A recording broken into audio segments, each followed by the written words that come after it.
আসসালামু আলাইকুম।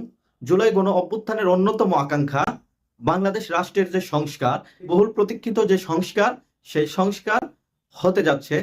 বাংলাদেশের অন্তর্বর্তীকালীন সরকার সংবিধান সংস্কার, নির্বাচন সংস্কার সহ বেশ কিছু সংস্কার কমিশন গঠন করেছিল। প্রতীক্ষিত সংস্কার কমিশনের যে সুপারিশ, সেই সুপারিশ আগামীকাল 15 জানুয়ারি প্রধান উপদেষ্টা মহোদয়ের কাছে পেশ করা হবে। এবং বিভিন্ন সংবাদ মাধ্যম থেকে জানতে পেরেছি বেশ কিছু সংস্কারের কথা।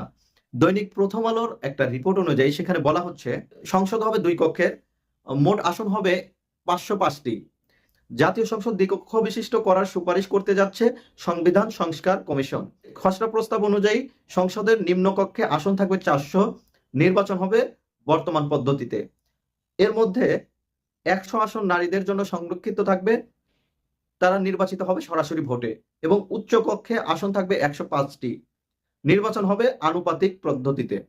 সংসদে 2 কক্ষ মিলিয়ে মোট আসন থাকবে 505টি।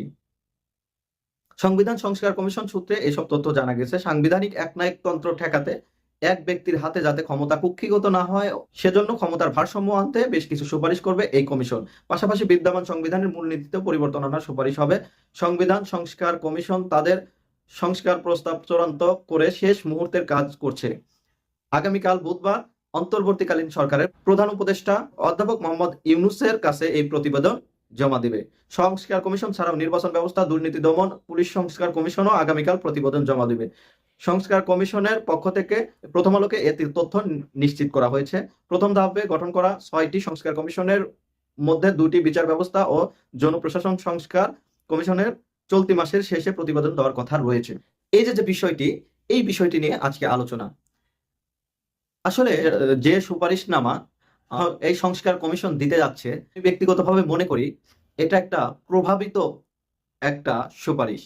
এখানে 2 ধরনের সুপারিশই গ্রহণ করা হয়েছে, যেখানে বিএনপি বর্তমান পদ্ধতিতে নির্বাচনের কথা বলা হয়েছে এবং বাংলাদেশ জামায়াত ইসলামের পক্ষ থেকে সংখ্যানুপাতিক হারে নির্বাচনের কথা বলা হয়েছে।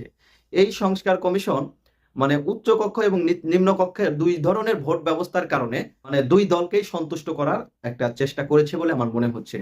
এছাড়াও সবচেয়ে আপত্তির বিষয়, আমরা দীর্ঘ লড়াই সংগ্রামের মাধ্যমে স্বৈরাচারী শেখ হাসিনাকে হটিয়েছি এবং সেই আন্দোলনের মূল মন্ত্র ছিল বাংলাদেশে কোনো বৈষম্য চলবে না।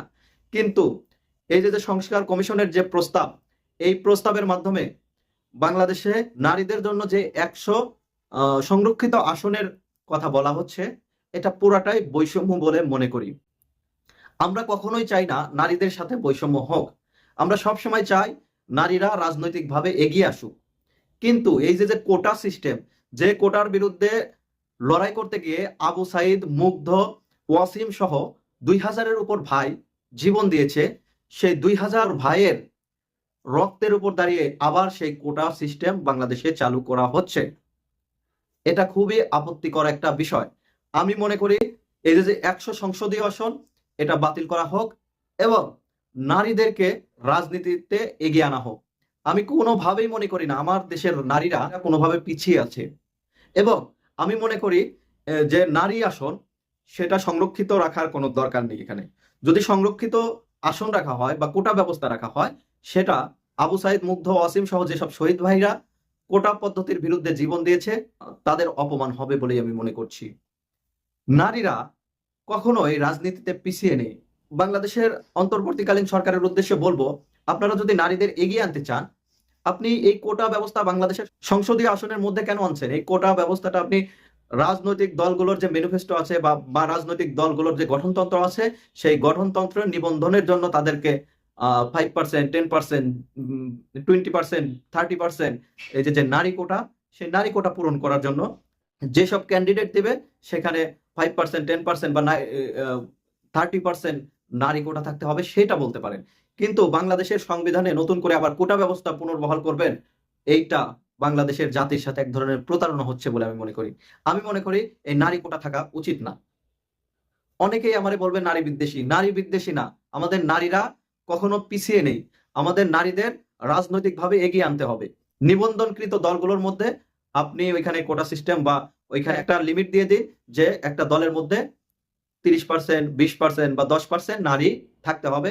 এবং যারা ক্যান্ডিডেট দিবে অবশ্যই যে 300 আসন বা 400 আসনে যে ক্যান্ডিডেট দিবে সেখানে তারা তাদের মতো করে ওই দলগুলোর মধ্যে এত পার্সেন্ট, 10% বা 5% বা 15% বা 20% নারী থাকতে হবে, সেটা মেনে নেওয়া যায়।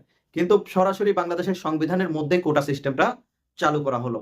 এর মাধ্যমে আবু সাইদ, মুগ্ধ, ওয়াসিমরা যারা কোটা পদ্ধতি বিলুপ্তির জন্য শহীদ হয়েছে, সেই ভাইদের রক্তের সাথে বেইমানি হচ্ছে বলে আমি মনে করি।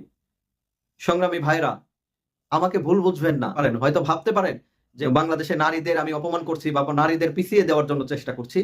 কোনো মতেই সেরকম কোনো কথা আমি বলছি না। কিন্তু যে কোটা পদ্ধতি, কোটার বিরুদ্ধে আমরা লড়াই করে স্বৈরাচারী শেখ হাসিনাকে বাংলাদেশ থেকে বিতাড়িত করেছি, সেই কোটা পদ্ধতি বাংলাদেশের বুকে ফেরত আসুক, এটা আমরা কোনোভাবেই চাই না। আমরা অবশ্যই চাই যে কোটা কোনো পদ্ধতি থাকবে না। নারীদেরকে রাজনৈতিক সচেতন করতে হবে দলগতভাবে। রাষ্ট্রীয়ভাবে তাদের আলাদা সুবিধা দেওয়ার প্রয়োজন আছে বলে আমি মনে করি না।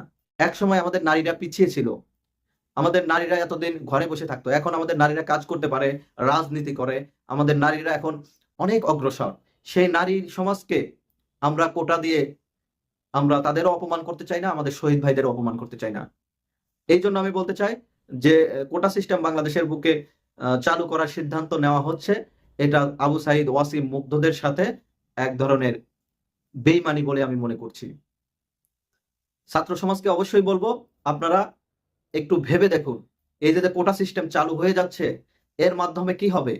এর মাধ্যমে বাংলাদেশের নারীরা রাজনৈতিক দলগুলোর হাতে জিম্মি হয়ে যাবে। দলগুলোর নেতাদের পিছনে তাদের ঘুরতে হবে এবং এই নেতারা বিভিন্নভাবে তাদের সংরক্ষিত আসনের এমপি বানানোর কথা বলে, নমিনেশন দেওয়ার কথা বলে তাদেরকে বিভিন্নভাবে তাদের কাছ থেকে সুবিধা নেবে এবং নমিনেশন বাণিজ্য সহ বিভিন্ন নারীদের সাথে বিভিন্ন আচরণ করবে। এই জন্য আমি কোনো মতেই মনে করি না নারীদের জন্য আলাদা সংরক্ষিত আসন দরকার আছে। সংরক্ষিত আসন কোনো সমাধান না।